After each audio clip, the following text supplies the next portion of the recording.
It's 4th of July weekend, the holiday weekend here in the United States, but I had to jump back into the office to record a Watch News Weekly because some important things have gone down this week that I wanted to discuss. I'm going to start with actually a wrist check because a lot of you guys have asked me, why don't you ever do a wrist check when you do these things? And today I'm wearing the RM004 split-second chronograph from Richard Mille.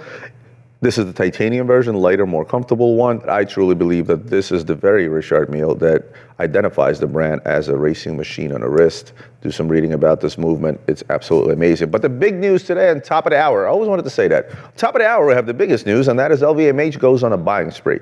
We heard that LVMH acquired Swiss clockmaker 𝗙𝗵𝗲𝗄, right? I actually recently did a video with them while I was in Geneva. If you guys didn't see that, check that out on my channel.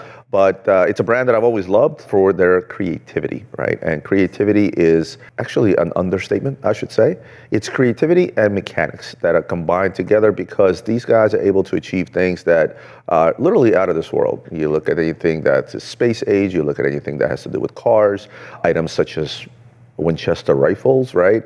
And they're able to make them into these wonderful horological marvels, and the attention to detail that they pay to the items that they create, to the tune of, if you take their Formula One car, for example, if you look at the car, the tires are actually set down as if the car was sitting down because you never have the same distance on the rubber on the bottom versus the top. I think it was a great move by LVMH. In fact, these are the very items I would love to see within Louis Vuitton stores, if you will, because I think it's a great fit. These are luxury, emotional, passion-like items for anybody who's into watches. Wonderful move on their part. And a big congratulations to 𝗙𝗵𝗲𝗄 because I'm sure they made out very, very well. But the bigger news is personal stake in Richemont. In a nutshell, Bernard Arnault purchases a little bit of stock of the Richemont Group, which is their rival. Their shares, of course, almost rose 3% on the news alone. Neither Richemont and LVMH obviously made a statement on this, right?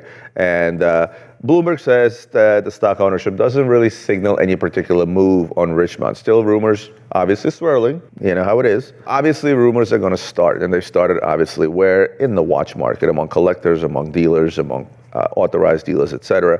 The question that this brings up is, would one group owning all major watch brands be a bad thing? It depends. I can think of a lot of groups, brands out there that are mismanaged, right? LVMH is a very successful group. Bernard Arnault is a very successful individual, very smart individual that knows how to run a proper business. In fact, if you ask me, are there individuals out there you would aspire to be in the business world, he would be one of them. Never mind, he was also, the richest man in the world in 2022 or 3, I don't remember which year, before Elon Musk skyrocketed, pun intended. I believe LVMH is that one group that is ran properly. I believe the collection of products that they have under their umbrella is certainly some of the most iconic brands in the world, be it in the liquor world, watch world, clothing world, etc., right? But so somebody like Bernard Arnault or the LVMH group taking over Richemont Group, I think would be a good thing. And I would never look at it as some sort of a monopoly, right? Because in reality, you still have all your other companies in place. It's just a general management when it comes in and improve upon things to make things better, more desirable, etc. Louis Vuitton is the only brand out there, alongside with a few more, like Hermes, for example, that doesn't have any sales in their stores. Yet a lot of watch brands out there under Richemont are consistently selling at a discount. If they can come in and do something to change all that, to make things more exclusive, and to make things where the product is not devalued, I think if anybody could do it, they certainly can. So sometimes it's not a bad thing. I would much prefer they buy the Swatch Group, to be fair. But again, one of those things that we can only speculate. I don't think it's a bad thing for somebody to own that many watch brands under one umbrella. I wish he would have bought Richemont and Swatch Group, and I think it would just go a long way for the watch industry overall. But you guys comment below and let me know your thoughts. Next, we have a new Blancpain. And I wonder why nobody's talking about it, because it's a brand that's been forgotten about, and it's a damn shame. Blancpain, with all of its history, with all of its might, with all the innovations they've done over the years, a brand under the Swatch Group that just we haven't really heard about in the last God knows how many years. Since I started in this industry, there hasn't been a lot of talk about Blancpain. It's a brand that's just kind of there, but it's not there and it's forgotten about. So what do? They create a 𝗙𝗵𝗲𝗄𝗏 complete phases de Luna is what they call it, right? And it's the first time Blancpain has applied ceramic to any of the 50 Fathoms bathscape models. And as far as we're aware, it's the first ceramic annual calendar moon phase dive watch ever brought to the market. Annual calendar moon phase dive watch. Because when I'm diving, I want to know the moon phase. I also want to know the day of the week and the month, and well, just doesn't make any damn sense, right? High-tech ceramic, it's an ideal material for any sports watch. I will agree with that. And particularly diving, I will agree with that as well. It's just make me an actual diver's watch, not an annual calendar. It is impervious to encounter with coral reefs, salt water, frigid temperatures. Ceramic is also easy to wear, and it's about 5 times harder than stainless steel, right? And it's also about 20 to 25% lighter, right? $26,000 with the blue dial and $21,300 with the black dial. Well, to be fair, there's nothing new about ceramics.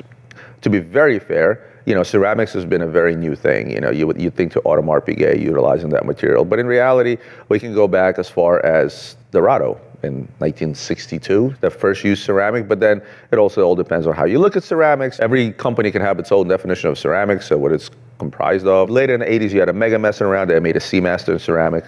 And then I believe the first true ceramic watch that I think hit the market that can be called a true ceramic was IWC 𝗙𝗰𝗲𝗄𝗏, model 3755. I don't even know how I remember that.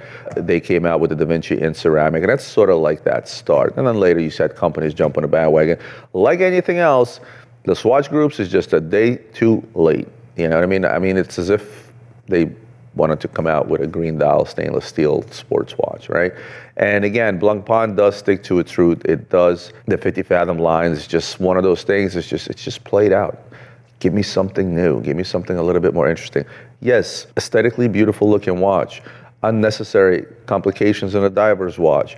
However, you're not going to make any waves with this. In fact, I'm probably the only one that's talking about this particular model outside of the press releases that you guys have done and paid for. Give me something fresh. Give me something new. A year and a half ago, I was at Watch Time. They showed me the new chronograph in 37 millimeters. And I looked the guy dead in the eye. I'm like, and it hurts me because, again, this is a wonderful brand. The watchmaking is superb. They've made some of the most complicated pieces out there. Look at their Grand Complication. What a watch that they've made in the past. Excite me with something. Give me something new. Take a new direction. Call me. Leave it at that. Ressence, an independent watchmaker that is exciting, I should say, and exciting from a technological perspective. I don't know if you guys caught the video or the interview that I did with Constantin Buchmann from Brabus. He has a Ressence in his collection, and he came up with an example where he said, you know what? I collect my watches and I wear watches based on the situation and the audience. If I'm out there and I'm meeting with a bunch of engineers and we're discussing some sort of a research and development that we're doing for one of our cars, that's a beautiful watch to wear because of the technology that is in there. Now, this is a dive watch, and they said, hey, what's the biggest thing that we need to basically achieve outside of taking a time instrument and going deep underwater and it not cracking or breaking and actually working? Luminescence, right? How visible is that watch? So the entire damn thing is just a big piece of lume, if you will, right? And this is not just a concept thing, right? It's a genuine diver watch. It meets the ISO 6425 standard. It's 100 meters water resistance, okay? It passes the test of magnetic and shock resilience, and it has the 60-minute unidirectional bezel, which is useful in a diving situation, right? Titanium, so it's super light. The 2-dome sapphire crystals, as you would expect from it, filled with oil. 46 millimeters in diameter, which is also pretty important. A diver's watch should be pretty big. It should fit over the dive suit. It should be visible. That's really all this is about. Price tag, comparable to its other counterparts, 34,500 Swiss. They guarantee you enough contrast, okay, on their full luminous dial during the day and at night. Look at that thing glow. Honestly, I think it's a home run, and especially knowing, if you guys know how Ressence works, all those things move around in a circle. I would love to get my hands on that and do a time lapse of that thing at night or underwater. It would look absolutely amazing. A+ to Ressence. Keep an eye on these guys. I do, whenever I get a chance, pick up Ressence if I'm able. Listen, they make a small production, not that many come out on the market, but definitely A+ on this one. My favorite brand, Audemars Piguet, comes out with 3 new Openworked Royal Oaks, all right? All of 41 millimeters, 3 striking cases, and bracelet materials, okay? Now, rose gold movement in the steel and ceramic version. Rose gold from Audemars Piguet is especially warm to the copper content, right? The more copper you add, the more of a rose hue you're going to get. In the steel, you get a unique bimetal or two-tone sensibility against the black ceramic, and the rose gold movement seems basically to blossom like a flower. 76,000 for the steel, 101 for either the ceramic or yellow gold model. And everybody got their panties in a bunch saying, oh my God, what is Audemars Piguet doing? I'll tell you exactly what they're doing. They just manufactured enough pieces, enough new models that are going to be so thought after to allow them to continually sell their other product. It's a very good technique that I don't blame them for, meaning that, hey, hi, I'm new to Audemars Piguet. I would like to get the new skeleton that you guys just came out with. Okay, well, what kind of history do you have with the brand? I have none. Well, before you get into one of these, allow me to show you some other pieces that will get you up to these pieces. Sounds terrible, doesn't it? No. These companies are not just about the horology, not just about the history, not just about the images, not just about legacies. They're also a real business that has to stay green at the end of the day. And you know what? This is the perfect timing to come out with pieces like this. And look at them. Look at them. They're amazing looking pieces. Absolutely amazing looking pieces. And guess what? Audemars Piguet, bravo for putting this out. By the way, the ceramic with the rose screws, knockout. The yellow gold with ceramic black on the inside, knockout. Stainless steel, knockout. When it comes to skeleton, I can't think of anybody else out there that has made better skeletons in the past, dating back God knows how long. Forget the Royal Oak. Some of the other skeletons they've made have been absolutely amazing. Decoration of the movement, et cetera, et cetera. So yes, hot take, these are all going to sell over list, probably 2x. Hot take, there's not going to be many of them out there because anybody that gets their hands on one of those watches are probably not going to do it for the purpose of reselling it. They're going to hold on to it because if I'm a consumer that got that from his AD, that has the history and so on and so forth. Let's say he picks up the watch for 100 grand and Roman is willing to write him a check for 200 grand.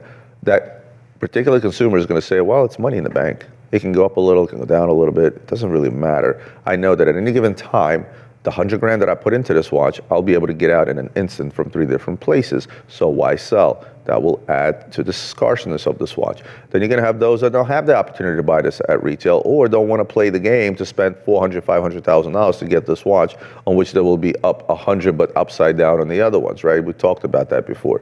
And once they pay whatever the market value on it is, it simply means they really, really, really want the watch that they're also not going to sell. So don't expect a lot of these in the market, very comparable to the John Mayer watch. How many of those have you seen in the market? You have no idea what it took me to get that watch. So these are going to be a winner. They're already a winner before even one hits the market. Bravo AP, take it with a grain of salt. I'm biased, my favorite brand, and these things are just a knockout. So we'll wrap this up here. Again, I wanted to quickly run to the office, record this for you guys so you do get your weekly dose of watch news. I'm sure there was a lot more that has happened throughout this week. I will try to include as much as I can on the next episode. I hope everyone had a wonderful holiday weekend here in the United States and a wonderful weekend elsewhere in the world. I will see you next week.